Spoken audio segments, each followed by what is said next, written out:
Another game with the wrong substitutions. I fear we have thrown another game away. Welcome back to Seagulls Central. My name is Adam McDonald and welcome back to my YouTube channel. If you've been here before, thank you very much for coming back. And if you're new here, welcome. This is Seagulls Central. My name is Adam and this is the fastest growing Brighton fan channel out there on YouTube at the moment. And we're reacting today to a disappointing draw. I was almost going to say defeat against Tottenham at the AMEX. And it's a game which I think feels very, very bittersweet because, yes, I think if he'd offered many of us Brighton fans before the game the opportunity, a 2-2 draw, it's not a bad result. You think over a long season where the results may even themselves out, a 2-2 draw against Tottenham really, really isn't a bad result. And considering many of the conversations we were having as Brighton fans around this squad, around the way we're playing, around the manager, around the style of play, going and getting a good result against a very good-looking Spurs side is not a bad result at all. I think what we've got to talk about today in this video is the manner of the comeback from Spurs and the manner of the way that we let them back into the game. I think it's a few reasons for that. I think, one, you can't ignore the fact that I think the substitutions really, really did play a part. I think also the way we changed our shape in the second half, I think absolutely impacted. I think 3, the quality of Spurs came through, and that's to be expected. But 4, I do think the overall game plan and the way we approach the game, you might disagree, but I don't see it being that's not a style of play. That's not a sustainable way to play. And to me, it just doesn't incite confidence, excitement. And I don't want to go too harsh because I think we were very close to pulling off a fantastic win where I would have sat here and gone, that was brilliant, and I've highlighted the good bits. So I will still cover those good bits, and I'll get onto them. Look, the things I thought were positive. I thought the way Brighton attacked on the counter-attack was excellent. I really did. I thought Gruda in the starting 11, getting his first start for a long time, the first start of the season that we've all been crying out for in the Premier League for Brajan Gruda. I thought he was very, very good. I thought him and Guglielmo Vicario linked up very well, linked up brilliantly. And clearly the game plan for Brighton that Fabian Hürzeler put forward was to try and get in behind. Let's sit back, let's be resolute, let's let them have a lot of possession, and we will get our opportunities on the break through Baleba winning the ball back, Ayari being aggressive, who, by the way, was brilliant. Gruda, Mitoma, Minteh, Rutter, bang, get forward, or win the ball back, bang, quick balls in. And that's what Gruda was really, really good at. Spotting the moment we win the ball back through an Ayari, through a Baleba, through a Rutter, through whoever, Gruda was really good, I thought, at playing a really quick ball just to get straight through in behind the Tottenham defence. And that's how we got our first goal. And it came after a period, as you remember, where Spurs had a lot of the ball. Brighton didn't really look like they were doing much particularly. And we got in behind very, very well. And, and the second goal kind of comes about from Brighton pressing really well high up the pitch in the moments where Tottenham have the ball. Clearly, the kind of game plan was to sit back at times, soak up the pressure and break, and then other times kind of try and win the ball back really high at the pitch and you press in moments as a team. No, I don't think that's terrible. I think it's against a team like Tottenham, who are clearly possession-based side, I think that's not a bad tactic. And I think with the players that we have, with the pace in behind, the pace on the wings, and the clinical kind of, not so much clinical, the kind of brilliant technicality of players like Gruda and Rutter, I think it's a decent game plan. One thing I do think, though, is it just, to me, that doesn't feel like a style. And, okay, maybe the game against Tottenham, that's not the game to kind of try and put forward a style of play to kind of, introduce your perfect philosophy. But I don't know, it kind of goes back to that thing we spoke about when we were analysing Fabian Hürzeler's first 50 games at the Albion, and we go, what's his style? And kind of the conclusion is, well, is it just kind of pump it to the wingers and just kind of hope they do something? It felt a little bit like that again today. What I will say is I thought that Brighton did create well. I thought even when players like Gomez came on, I thought they did well. I think we made opportunities, and even right at the death, we were able to open up Spurs and carve them out. And while they were a very good possession-based side, I didn't think they looked brilliantly defensively. They could definitely be got at. I think a word of praise needs to go to Guglielmo Rutter as well. I think the way him and Gruda linked up was excellent. Mitoma and Minteh also were absolutely brilliant. The finish from Minteh was excellent. The composure he showed to take it around the goalkeeper needs to be, applauded. With Rutter constantly pressing, being someone we could pump the ball up to, hold up the ball, bring others into play, link up with others, get in behind. I thought he played really well, and I thought many players played well. And I don't think you can particularly sit here and say, these players had a bad game. It's a decent result, a point against Spurs. I think it's more about, for me, what I want to get into is the game management. And how many times are we having this conversation with Fabian Hürzeler's Brighton side about the game management? We saw it in the first game of the season against Fulham. We've seen it last season as well. We've seen it, I speak about it all the time, Wolves at home, etc., etc., even Palace, many, many games, Southampton, where you're in a good position, you're playing well, but you can't manage the game. And we did it again today. I think for me, and you might disagree, I've seen some people on social media, it seems like a bit of a mixed bag in terms of whether people say Fabian got the subs right, he got them wrong, whether the game was won or lost on that. I think for me, the game was lost on the fact that his game plan was clearly, we've got the goals, this is brilliant, we've played the way we're playing. This final 20, 25 minutes, which is a long time, we're going to shut up shop. That's a long time to shut up shop. Bringing Coppola on, bringing Milner on, going to a back five. We were sitting back, hanging on for dear life.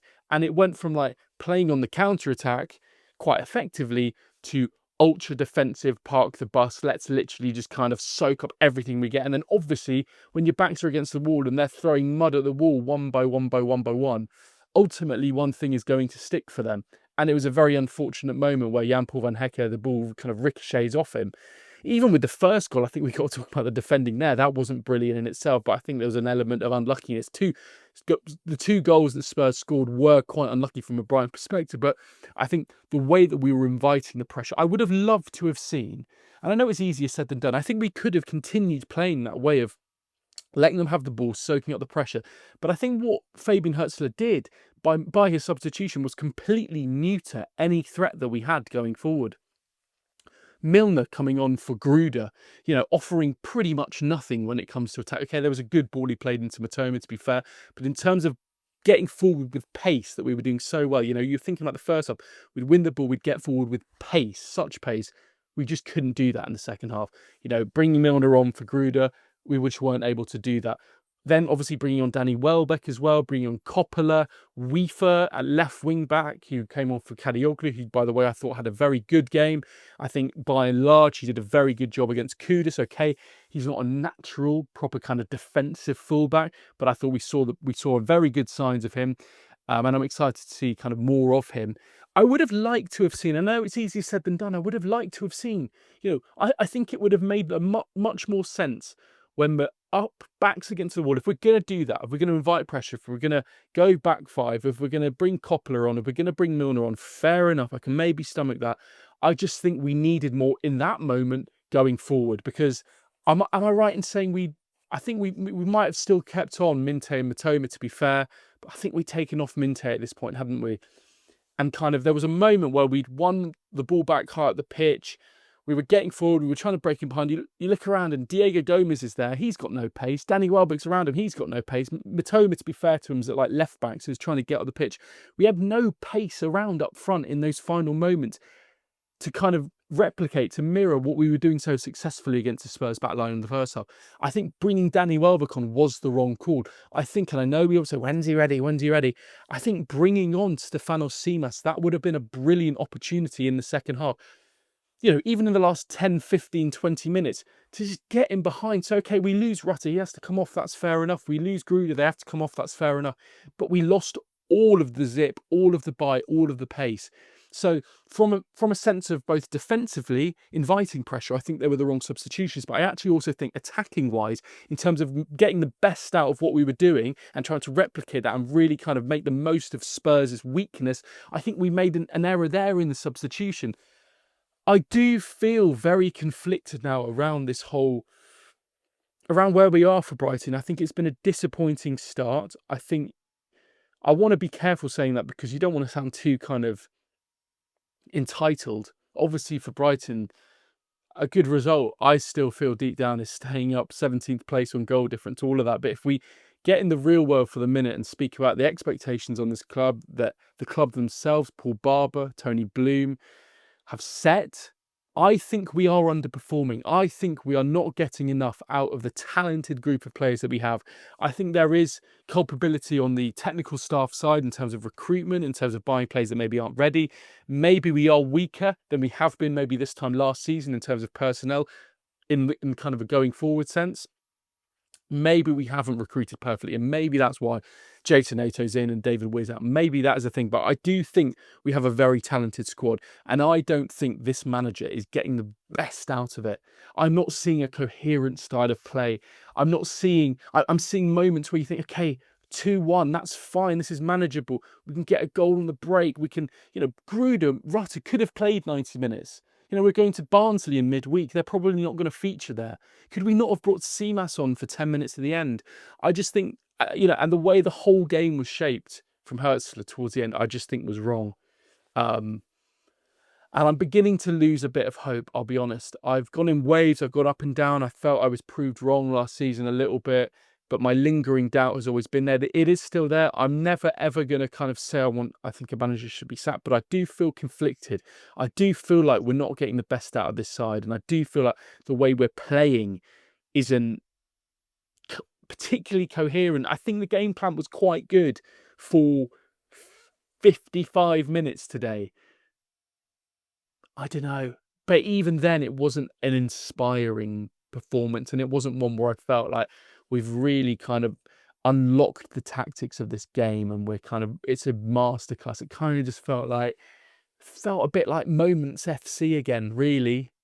And I know I don't want to say it too much, but I kind of feel like that is a little bit of what we are right now, Moments FC, where we don't really play very well. We kind of play okay. We're a bit disjointed. What's our formation? What's our style? What are we as a team? We've just got some good players and there's kind of moments. And I don't want to reduce it just to that.